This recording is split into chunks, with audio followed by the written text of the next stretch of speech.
দুর্নীতিবিরোধী আন্তর্জাতিক দিবস আন্তর্জাতিক দুর্নীতি বিরোধী দিবস 2025 উপলক্ষে দুর্নীতির বিরুদ্ধে তারুণ্য একসাথে এখনই স্লোগানে Transparency International Bangladesh TIB Chittagong মহানগর কমিটির উদ্যোগে মানববন্ধন অনুষ্ঠিত হয়েছে। মঙ্গলবার 9 ডিসেম্বর বিকেলে চট্টগ্রাম প্রেসক্লাব চত্বরে এই মানববন্ধন অনুষ্ঠিত হয়। টিআইবি চট্টগ্রাম মহানগরের সহসভাপতি জেসমিন সুলতানা পারুর সভাপতিত্বে আজকে দুর্নীতি প্রতিরোধ দিবস। তরুণ সমাজ আছে, এইবারের প্রতিপাদ্য হলো দুর্নীতি। এমনি আছে দুর্নীতি বলো যে তরুণ যারা তারাই দুর্নীতি রুখবে। আমরা সবাই একসাথে দুর্নীতি প্রতিরোধে আমরা সবাই একসাথে।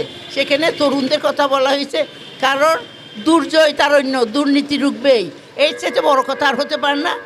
মানববন্ধনে প্রধান অতিথি ছিলেন সনাকের সাবেক সভাপতি অ্যাডভোকেট আক্তার কবির চৌধুরী। তিনি বলেন, কর্তৃত্ববাদী সরকারের আমলে সীমাহীন দুর্নীতি, অর্থ পাচার, ব্যাংক লুটতরাজ দেশে চৌর্যতন্ত্র স্বাভাবিক রূপ নিয়েছিল, যার ফলে অর্থনৈতিক ও গণতান্ত্রিক অগ্রযাত্রার অপূরণীয় ক্ষতি হয়েছে। শুধু অর্থ পাচারের মাধ্যমে কমপক্ষে $234 বিলিয়ন দেশ থেকে পাচার হয়েছে। দুর্নীতি মুক্ত করার জন্য, সুশাসন প্রতিষ্ঠার জন্য আমরা লড়াইয়ে নামি। থানায় একইভাবে হয়রানি, গ্রেপ্তার বাণিজ্য হচ্ছে এবং চট্টগ্রামে বিশেষত যে হারে খুন হচ্ছে ঘোষণা দিয়ে, ভাইরাল করে মিডিয়াতে ঘোষণা দিয়ে, সোশ্যাল মিডিয়া করে হত্যা করা হচ্ছে। অনুষ্ঠানে প্রধান বক্তা হিসেবে উপস্থিত ছিলেন পরিবেশবিদ মোহাম্মদ ইমতিয়াজ আহমেদ। আমাদের যেটা করণীয় হচ্ছে, আমরা ব্যক্তি পর্যায় থেকে সর্বোচ্চ রাষ্ট্রীয় পর্যায়ে আমাদের ব্যক্তিগত উদ্যোগ নিয়ে টিআইবির প্ল্যাটফর্মের মাধ্যমে হোক বা ব্যক্তিগতভাবে অন্য প্ল্যাটফর্মের মাধ্যমে হোক দুর্নীতির বিরুদ্ধে সোচ্চার হব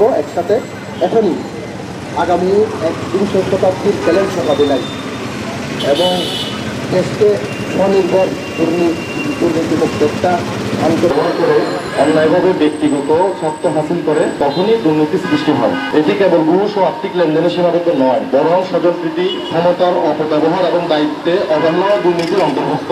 তবে হতাশ হওয়ার কিছু নেই, দুর্নীতি কোনো অপ্রতিরোধ্য শক্তি নয়।